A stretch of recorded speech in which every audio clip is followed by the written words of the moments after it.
최순실 국정농단 사건을 수사하는 박영수 특별검사팀이 오늘 오후 2시 청와대 대외비 문건을 무더기로 최 씨에게 건넸던 정호성 전 청와대 비서관을 소환 조사합니다.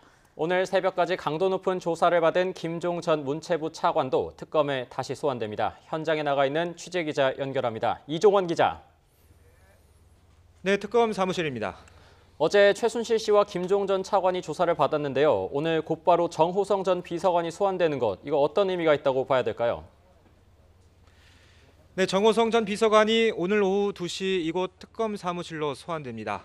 어제 소환됐던 최순실 씨 또 김종 전 차관과 함께 이번 사건의 핵심 피의자죠. 수사기간이 제한된 만큼 돌아가는 우회 전략을 펴기보단 수사 초기부터 핵심 의혹을 정조준하는 전공법을 선택한 것으로 해석됩니다. 특히 검찰 수사 과정에선 최 씨와 박근혜 대통령이 등장하는 녹음 파일이 정 전 비서관의 휴대전화에서 쏟아져 나와 이번 수사의 핵심적인 물증이 되기도 했습니다. 정 전 비서관은 이미 국정문건 47건을 최 씨에게 건넸다는 공무상 비밀 누설 혐의로 구속 기소된 상태입니다. 오늘도 이와 관련한 개괄적인 조사가 진행되겠지만 뇌물 수사나 세월호 7시간 의혹, 또 김기춘 전 실장이나 우병우 전 수석을 겨냥한 조사 가능성도 배제할 수 없습니다. 문고리 3인방으로 불리며 박 대통령을 가까이서 보좌한 만큼 모든 의혹의 연결고리 역할을 했을 가능성이 크기 때문입니다. 실제 정 전 비서관은 비선진료 의혹의 당사자인 김영재 원장 측과도 접촉한 정황이 발견되기도 했습니다. 어제 세월호 7시간 의혹과 관련해 소환됐던 청와대 간호장교 조여옥 대위는 새벽 3시까지 강도 높은 조사를 받고 귀가했습니다. 네, 이종원 기자, 그리고 최순실 씨와 김종 전 차관 모두 이번 사건의 핵심 인물들인데요. 새벽까지 고강도 조사가 진행이 됐군요. 네, 그렇습니다. 이 두 명 모두 새벽 1시가 조금 넘어 구치소로 돌아갔습니다. 출석 당시와 마찬가지로 취재 기자들의 질문에는 묵묵부답이었는데요. 특검 사무실은 어제 성탄 전야부터 오늘 아침까지 불이 꺼지지 않았습니다. 성탄절인 오늘도 평일과 마찬가지로 정상근무 체제로 돌아가고 있는데요.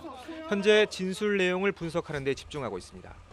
수사 초기 이번 사건의 장본인 최 씨가 우선 공개 소환되면서 박근혜 대통령을 향한 뇌물 수사가 본격화됐습니다. 특검팀은 어제 최 씨가 제3자 뇌물 혐의의 피의자라고 공개적으로 밝혔는데요. 일단 최 씨 일가에 대한 삼성그룹의 특혜 지원을 놓고 대가성을 가리는 데 수사력이 집중되고 있습니다. 최 씨가 소유한 회사가 승마협회를 매개로 삼성 측에서 220억 원짜리 계약을 맺게 된 경위, 또 사실상 최 씨가 운영하는 조카 장시호 씨의 동계스포츠 영재센터에 김종 전 차관의 강요로 삼성이 16억 원가량을 지원한 것이 국민연금이 삼성물산 합병에 찬성한 대가였는지를 가리는데 수사가 집중되고 있습니다. 김종 전 차관의 경우에는 인사개입 의혹도 수사가 진행되고 있는데요. 김기춘 전 청와대 비서실장을 겨냥한 조사로 보면 되는 건가요? 네, 그렇습니다. 김종 전 차관이 오늘 오후 2시 다시 소환됩니다.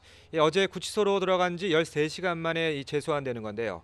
특검 관계자는 김 전 차관을 상대로 확인해야 할 부분이 꽤 많아 오늘 오후 다시 불렀다고 말했습니다. 특검팀은 수사 준비 기간 유진용 전 문체부 장관을 별도의 장소에서 사전 조사를 벌인 것으로 확인됐는데요. 김 전 차관이 전 문체부 공무원을 평창올림픽 조직위원회 부위원장으로 앉히려다가 유 전 장관의 반대로 막히자 김기춘 전 비서실장을 동원해 다시 압력을 넣었다는 진술을 확보한 것으로 알려졌습니다. 어제 특검 대변인 이규철 특검보는 최 씨와 김 전 차관의 공소 사실은 특검 수사 대상의 극히 일부분이라고 말했습니다. 다시 말해 이미 기소되지 않은 의혹들에 수사에 초점이 맞춰져 있다는 얘기입니다. 검찰에서 수사가 진행되지 못했던 김기춘 전 실장과 우병우 전 민정수석을 둘러싼 직권남용이나 직무유기 혐의에 대한 수사가 조만간 본격화할 전망입니다. 지금까지 박영수 특검 사무실에서 YTN 이종원입니다.